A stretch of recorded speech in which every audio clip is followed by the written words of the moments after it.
Hello everyone, and welcome to the SSEG Tariffs and Revenue Impact online training.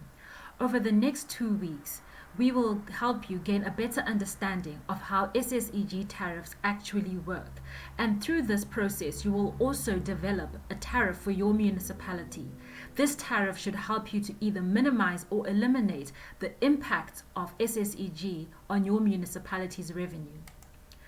This tariff training forms part of a larger municipal SSEG program that is currently being run through SALGA, the DMRE, as well as the SAGEN program, and is being facilitated by Sustainable Energy Africa, Sun Cybernetics, and the CSIR. In this online tariff training, we will help you by providing you guidance on how to set appropriate tariffs. We will also provide you with the revenue impact tool, which will enable you to develop tariff proposals that can then be submitted to NERSA for approval.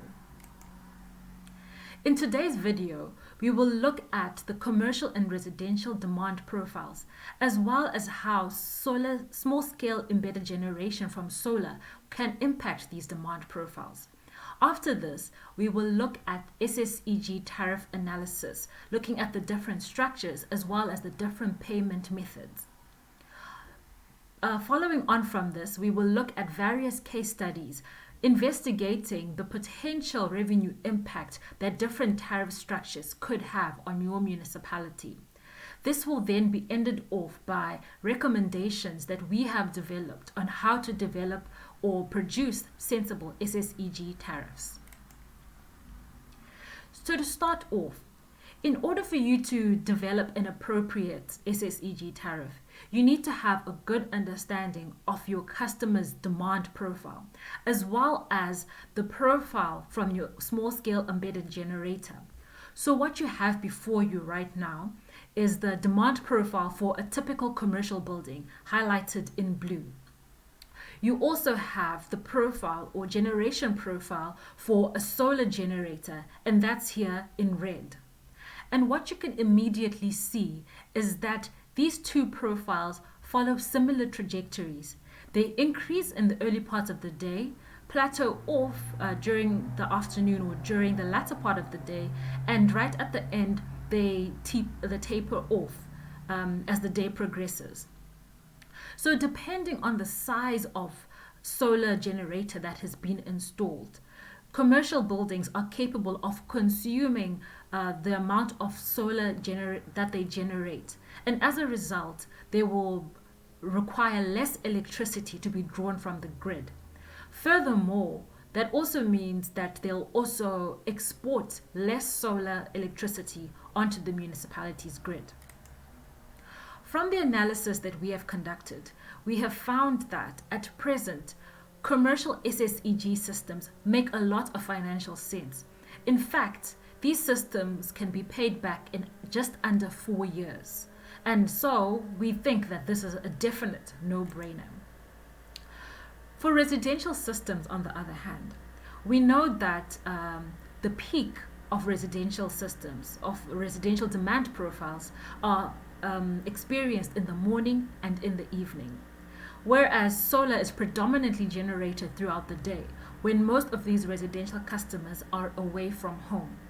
As a result, these customers are not able to fully utilize the majority of the electricity that they produce. And in the absence of batteries, they have to feed back this excess electricity back onto the grid. And will only receive compensation in municipalities that have actually developed these tariffs. From the analysis that we have done, we have found that at present, these residential SSEG systems do not make a lot of financial sense, and they usually require payback periods much greater than 15 years. So most of us are extremely aware of the negative repercussions of SSEG on municipalities' revenue. But what is less talked about is the positive impact that SSEG could potentially have. So for instance, we all know that if SSEG customer, or if a normal customer decides to install SSEG on their roof, there will definitely be a reduction in sales volume, as I highlighted in the commercial buildings example. But what we also don't realize is that because there's a reduction in sales volume, there will also be a reduction in bulk power purchases. In other words, the municipality will require less electricity costs or less electricity from Eskom. At the same time, for those small-scale embedded generators that feed electricity back onto the grid, in municipalities that do have feed-in tariffs, they are required to compensate these users for the electricity that they feed onto the grid. And while at first glance it might seem like that's a really bad thing and that is a big negative for the municipality, if the municipality decides to develop an SSEG tariff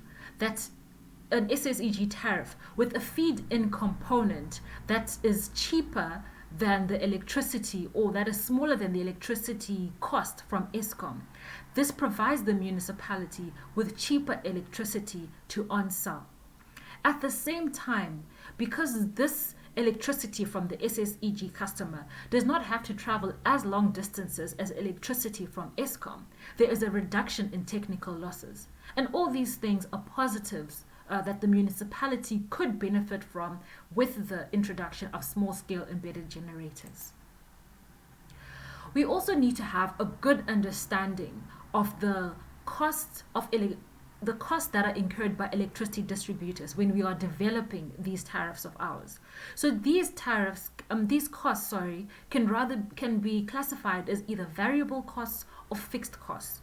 The variable costs mainly consist of bulk purchases, in other words, purchases of electricity from Eskom, whereas our fixed costs mainly consist of salaries and wages, repairs and maintenance, capital charges, and other costs. So while SSEG customers might reduce the amount of electricity that they purchase from their distributors, they still have to pay their fair share of fixed costs. Failure to pay will result in these fixed costs being placed on other customers, which in many cases can be unfair. This would result in the subsidization of SSEG customers, and unless this is what the municipality is going for, this could result in a lot of unequal treatment within the municipality. Another important factor is for us to understand the different tariff structures that are currently being utilized by municipalities and where the fixed and the variable charges lie. So in South Africa, there are two main tariff structures that are being utilized. There's the bundled tariff and the unbundled tariff.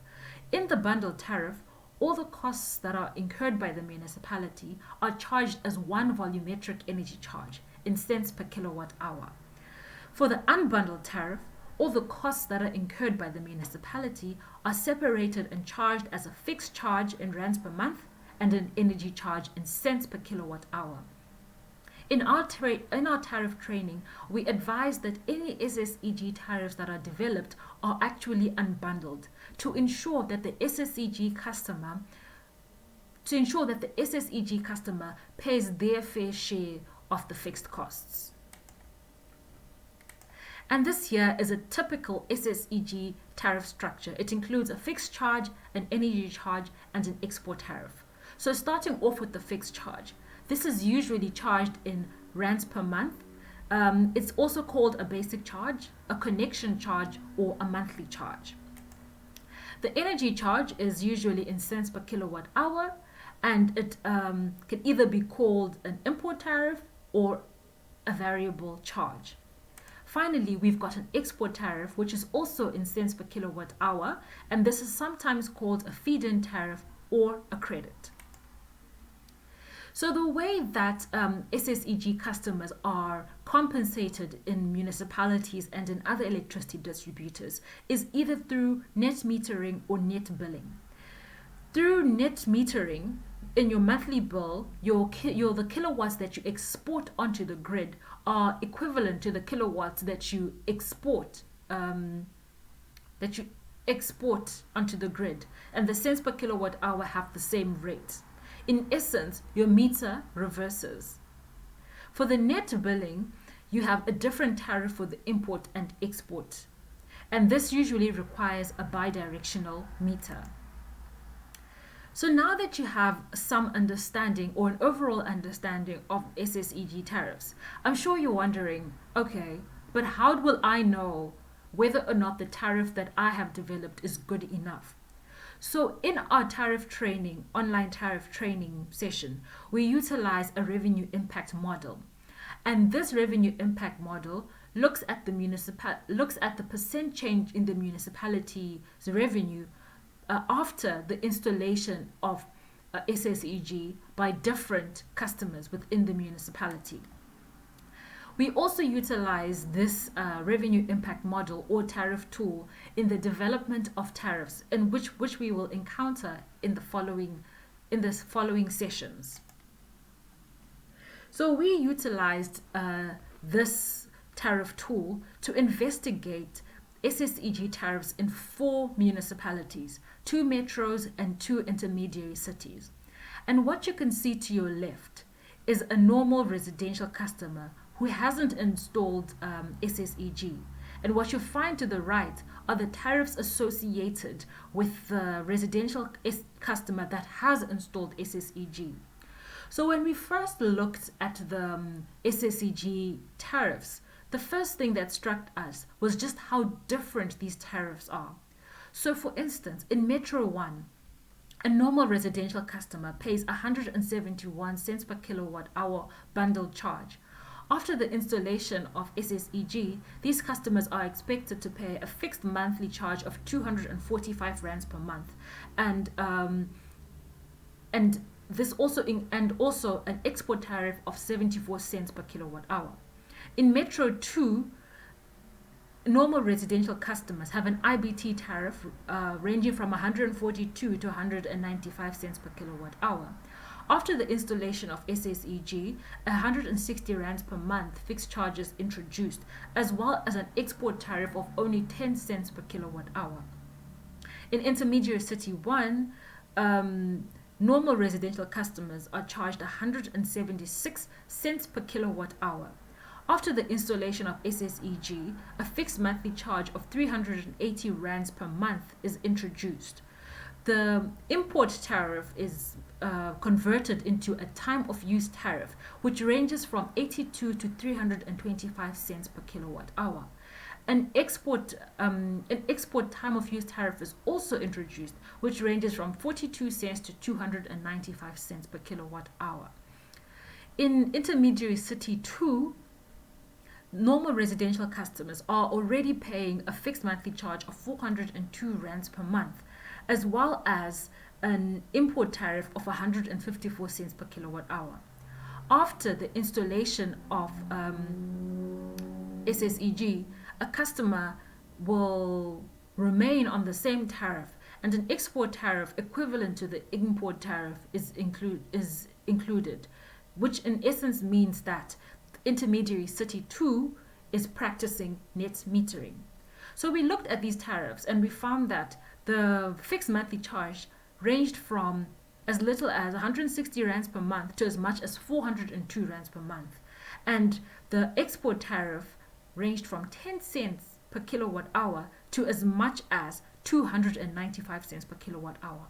And the question that came to mind was, how good were these tariffs, and what was their impact on the municipality's revenue? So we ran these tariffs through our revenue impact tool, and this is the chart that the revenue impact tool brings out. On the y-axis, you have the percent change in revenue from the residential customers. On the x-axis, you have the percent of residential customers with solar PV. And these were the results that we obtained. So first of all, you've got Metro 1. And in Metro 1, the municipality's revenue is essentially neutral. So there is no change from before the installation of SSEG and after the installation of SSEG. And we also found that the business case for customers that live within that municipality was very good. In fact, they would be able to pay back the cost of their systems between 8 and 12 years. In intermediary city 2, we found that the business case within this municipality was excellent. You would be able to pay back the cost of your system between 2 to 4 years. Unfortunately, this had negative repercussions on the municipality, and they would make an extreme loss through the installation of these SSEG systems. For Metro 2 and Intermediary City 1, we found that the business case was really unfavorable towards their customers, and it would take them more than 15 years to pay back the cost of their systems. At the same time, though, the installation of SSEG within that municipality was extremely great for the municipality, as their revenue tended to increase after installation. So we dug a little further to try and understand why the revenue impact of these municipalities came out the way it did. And what we found was that in Metro 1, the fixed monthly charge that they had installed or added was very cost reflective, and they ensured that the small scale embedded generation customers paid their fair share of their costs.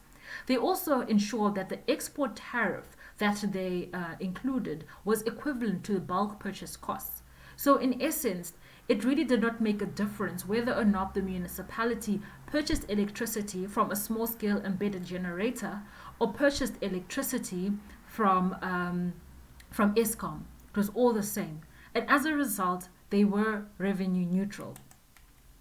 In Metro 2 went and introduced a very low export tariff.